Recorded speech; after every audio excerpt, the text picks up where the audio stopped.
আমরা অনেক দিক দিয়ে অনেক জায়গায় পিছিয়ে আছি, অনেক জায়গায় অনেক কিছুতে আমরা এখনো আগাতে পারি নাই। যেই আমাদের সরকার হোক বা যেই আমাদের সরকার হবে, তাদের আমাদের ওই বিষয়গুলো দেখা খুবই প্রয়োজন।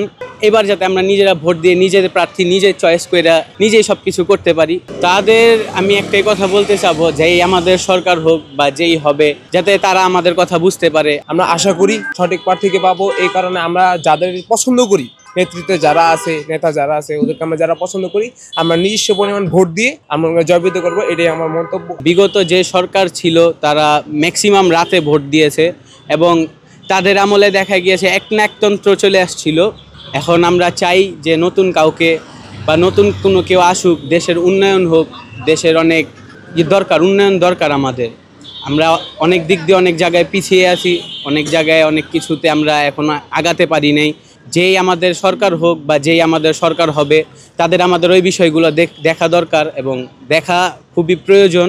কারণ আমাদের দেশ নানান জায়গা দিয়ে অনেক জায়গা দিয়ে আমরা পিছিয়ে, দ্রব্যমূল্যের দাম বলেন, যে কোনো কিছু বলেন, যে আমরা খুব পিছিয়ে আছি। আমাদের দেশে সবাই দিন আনে দিন খায়, তাদের দেখতে গেলে তাদের সেরকম আর্নিং নাই। তাদের কথা চিন্তা করবে এমন একটা সরকার দরকার, যারা দিন আনে, নিত্যদিনের ইনকাম করে নিত্যদিনের মতো নিয়ে আসে, তাদের যাতে সব কিছু সঠিকভাবে তারা চালাতে পারে তাদের সংসার। একজন মানুষের মাথা পিছু এখন 2 লক্ষ 1.5 লক্ষ টাকা ঋণ। একটা শিশু জন্ম নিলেও সে জানে না যে তার মাথা পিছু 2 লক্ষ টাকা ঋণ আছে।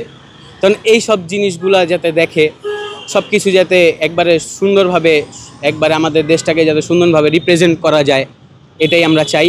একবার নবীন প্রবীণ নিয়ে আমাদের দল গঠন করা উচিত, সরকার গঠন করা উচিত, যাতে তারা আমাদের কথা বুঝতে পারে। আমাদের মতো নিউ জেনারেশন যারা আছে তারা ভোট দিতে যেতে পারি। যেমন আমরা বিগত সরকারের আমলে ভোট দিতে যেতে পারি নাই, আমরা ভোটার হয়েছি কিন্তু আমরা তখন ভোট দিতে পারি নাই।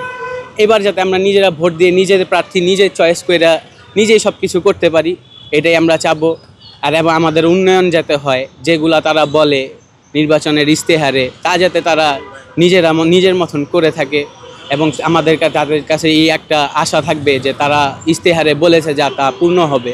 এটা মূলত বলতে আমরা গত যে সময় স্বৈরাচারটা ছিল, সে সময় আমরা মূলত দেখে আসছি উনি সিট ছাড়তো না, সিট ছেড়ে নির্বাচন করতো।